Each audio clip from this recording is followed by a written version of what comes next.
Hi, everyone. My name is Shelley, and this is my final project for Humanities 242. When it comes to compassion, why are humans the way they are? This semester has changed the way I understand compassion, not just as a feeling, but as a complex human capacity shaped by biology, culture, history, and personal experience. In this video, I'll share what I've learned from our textbook, my interviews, my assignments, and my own self reflection. You'll also see clips from all four interviews I conducted this semester. Before this course, I thought compassion was simple, basically just being nice, helping people, or feeling bad when someone else was hurting. I didn't think much about why we feel compassion or what shapes it. But early in the semester, I learned that compassion is far more layered. One of the first definitions that really shifted my thinking came from Gilbert's work. In chapter 1, he explains that compassion involves sensitivity to suffering in self and others with a commitment to try to alleviate and prevent it. Gilbert, 2017, page 3. That word commitment changed everything for me. Compassion isn't passive, it's active. It requires courage, awareness, and intention. Passion from a very young age, I would say. I think that you learn about wanting to help people and fix their problems as soon as you can recognize that people have problems. When you go up and you kind of see what people are going through, from very young ages, I'm talking 3, 4, not anything recent. When you're damn, that really sucks, and it's something you care about, you want to help fix their issues. So I would say I learned very young. Hearing others define compassion in their own words helped me realize how personal and varied compassion can be. One of the biggest questions we explored this semester was whether compassion is universal. Do all humans experience it the same way? The short answer is no, and yes, and it's complicated. Across the globe, people value compassion, but culture express it differently. In my cultural comparison assignment, I studied Jain compassion practices which emphasize nonviolence toward all living beings.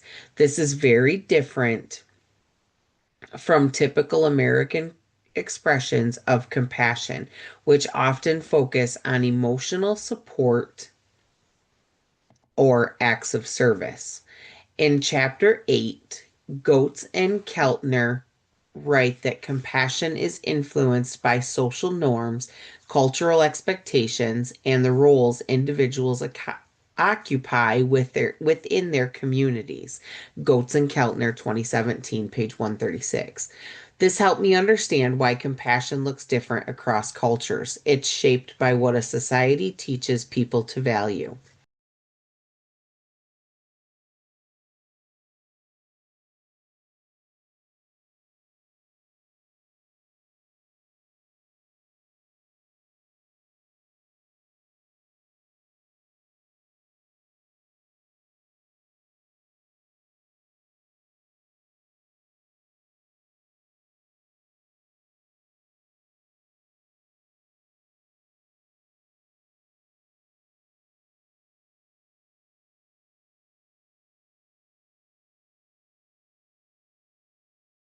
Yeah. So I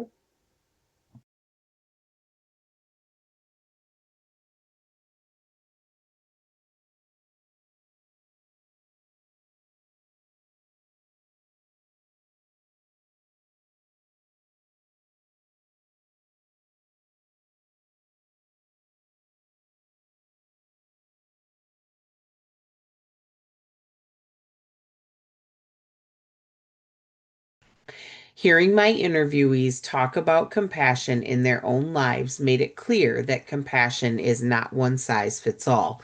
Some people show compassion through emotional closeness, others show it through action. Some cultures emphasize collective care, others emphasize individual responsibility. So, can the entire world ever be fully compassionate? Probably not, at least not in the same way. But that doesn't mean compassion isn't universal. It means compassion is contextual. Another major question we explored was whether compassion is innate. Are we born with it? Research suggests that humans do have biological systems that support compassion. In Chapter 2, Singer explains that the brain's caregiving systems are activated by others, suffering, noting that the neural circuits underlying empathy and compassion are deeply rooted in mammalian caregiving systems. Singer, 2017, page 27. So, yes, compassion has biological roots. But if that's true, why isn't everyone compassionate? Because biology is only part of the story. Trauma, environment, stress, culture, and learned behavior all shape how compassion develops. In Chapter 9, Mascaro writes that compassion is trainable, but also vulnerable to fear, threat, and social disconnection. Mascaro 2017, page 162.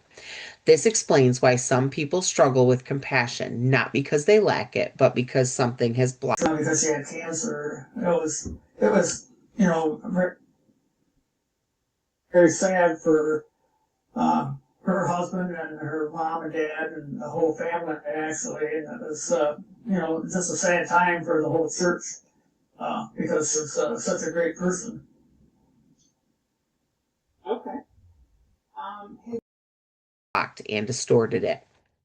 This section helped me understand myself better too. I realized compassion isn't just something you have, it's something you practice. Compassion isn't new. It's been a part of human societies for thousands of years. Ancient religions, philosophical traditions, and cultural practices are recognized compassion as essential for human survival. From Buddhist teachings on loving kindness to Christian teachings on mercy, compassion has always been a moral ideal. In Chapter 4, Strauss notes that compassion has been central to ethical systems across cultures, often serving as a guiding principle for moral behavior. Strauss 2017, page 74. This history shows that compassion isn't just a modern psychological concept, it's a human legacy. One of the most fascinating parts of this course, excuse me,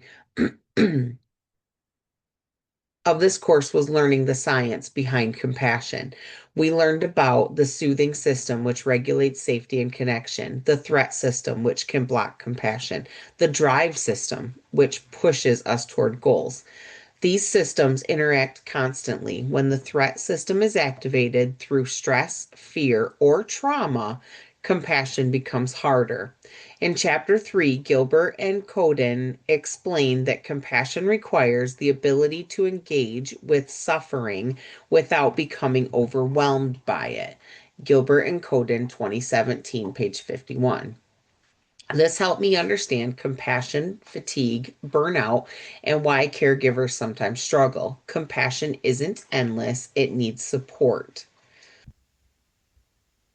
Um, sure. I'm sure there's lots of times. I'm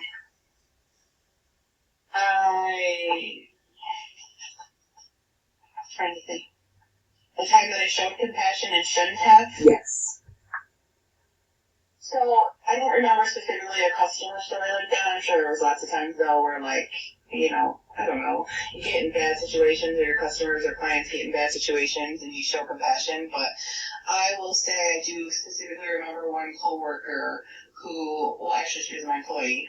I showed a lot of compassion to. I mean, I felt so bad for her. I hired her when she was homeless, which I didn't know she was homeless at the time, but that doesn't matter. I would have hired her anyway. She was qualified.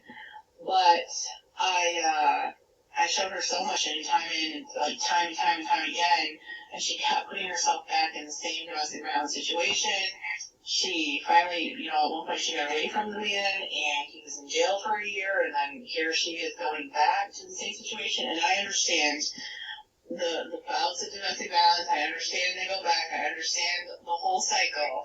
But it really felt like in that sense, it was affecting her job, for one. And after she got away with it from a company for a year, she still went back and put herself in that same cycle, that situation. Sure. Yes, couldn't go home visit. Like, it was just, I don't know. One of the most powerful lessons from this course is that stories create compassion. When we hear someone's story, we see their humanity. We understand their suffering. We connect with their experience. Stories break down barriers, cultural, emotional, and psychological. This is why interviews were such an important part of this project. Each person I spoke with helped me see compassion from a new angle. Their stories reminded me that compassion isn't abstract, it's lived. So, why are humans the way they are when it comes to compassion? Because compassion is biological, cultural, historical, psychological, and personal.